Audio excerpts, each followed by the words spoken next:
very special video. We honestly are so thankful. We just hit 20,000, and guess who it is? It's because of you guys, and we are thankful for all the positive comments. We're very, very grateful for you guys. And we love you all.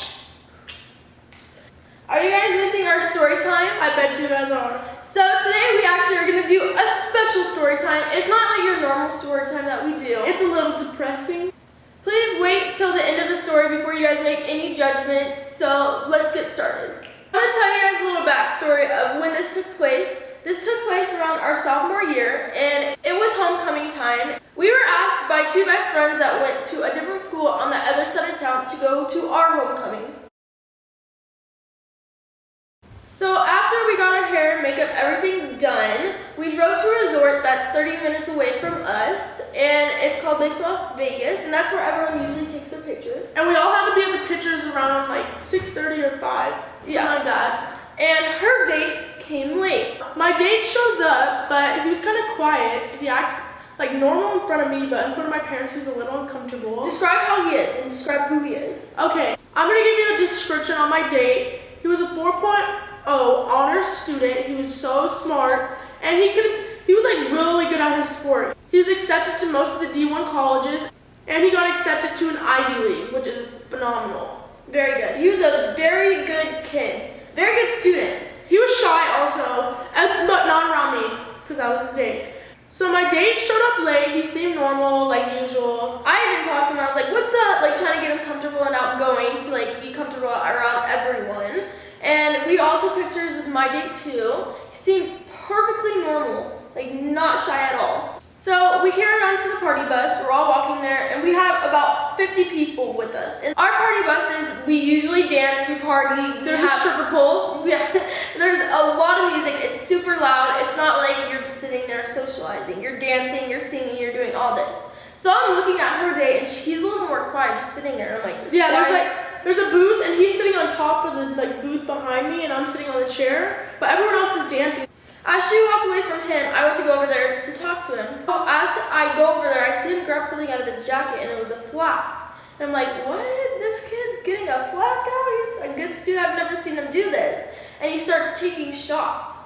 And I'm like, wow, okay. So I'm talking to him. He seems perfectly fine. And I'm like, careful. You're not used to doing this. Don't do too much. We arrived to our restaurant. We're the last ones off the bus, and my date wanted to go to the garage. So I grabbed two of my friends. We went to the garage, and we were walking there, and he seemed like kind of jittery. Like he was weird. And she didn't know he was drinking. I was the only one that knew that he was drinking. So I asked him if he was okay. He was like, yeah, I'm okay. So we go to the garage, and he pulls out like this joint, and he just starts lighting it up, and he starts smoking it. Like he finished his little joint or whatever it was, and we started heading up back to dinner, and he looked like kind of sweaty, and he's like speed walking like hecka fast to dinner. Because we showed up late, and we walked up there, and of course all the seats were taken up. So he had to go sit by himself all the way across the room with the boys.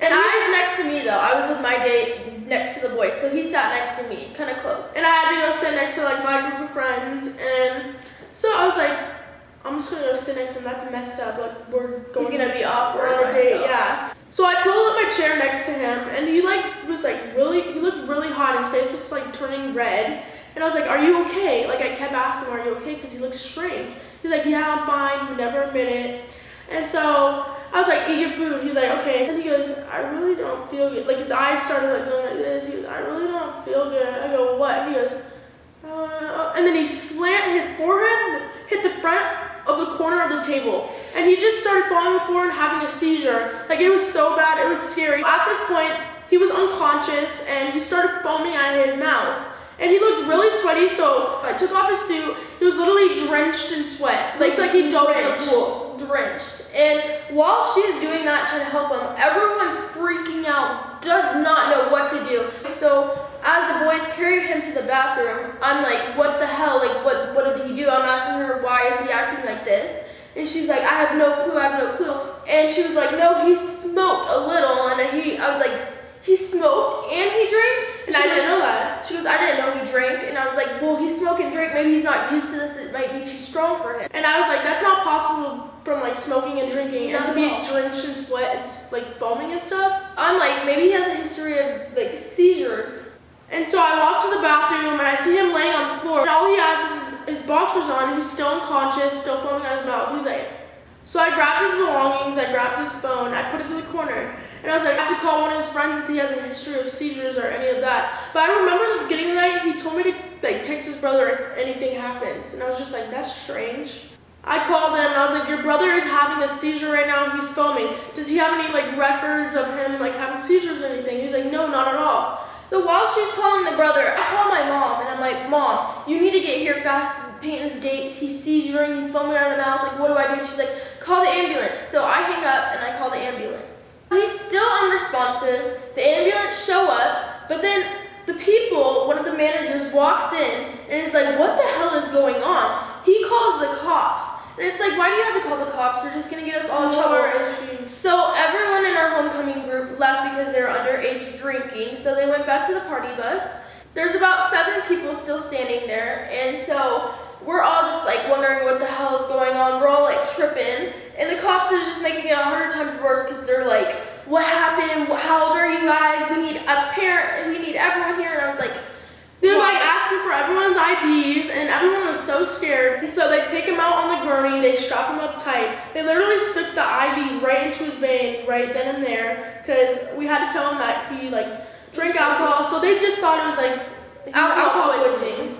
After the ambulance take him, the dad calls her phone number because my mom gave him her phone number. And it's like, I need you guys to tell me every detail of what he did. Do you know anything? So we told him everything. He tries blaming everything on us. He's like, where did he get the weed? Where did he get the alcohol? Like, my kid is not like this. We show up to the house. Everyone can't carry on having fun because we're also worried if he's gonna make it or like what's going on. Dad like called me and he was like, everything's fine. He got the alcohol pumped out of his system. He got a shot for his sickness or something like that. He was like, he'll come over in the morning and pick up his belongings and tell you everything.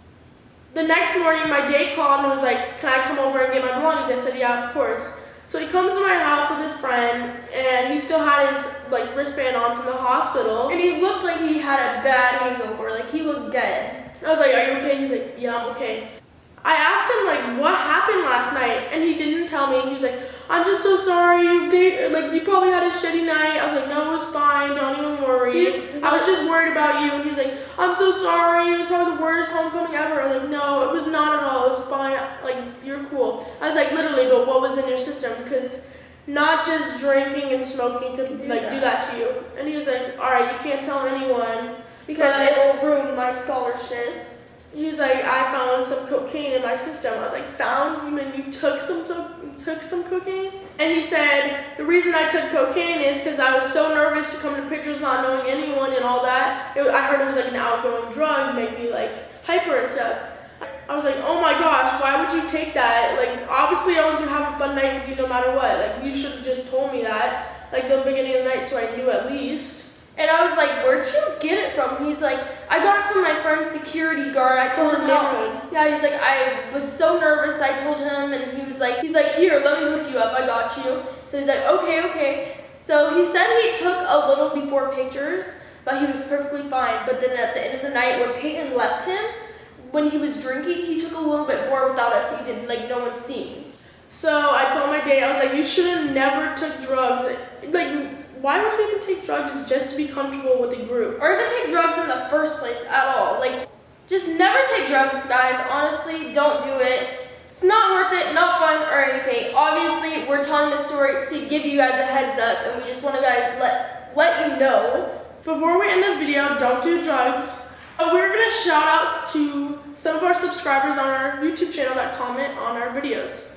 My special subscriber is Indy Windy XO. I love you, girl. You always backing me up. And mine is Alexis Valentina. You seem pretty cool. You should Snapchat me. Alright, well, we love you guys all, and we hope you enjoyed this video, and give it a thumbs up. And we'll see you guys next time. Bye.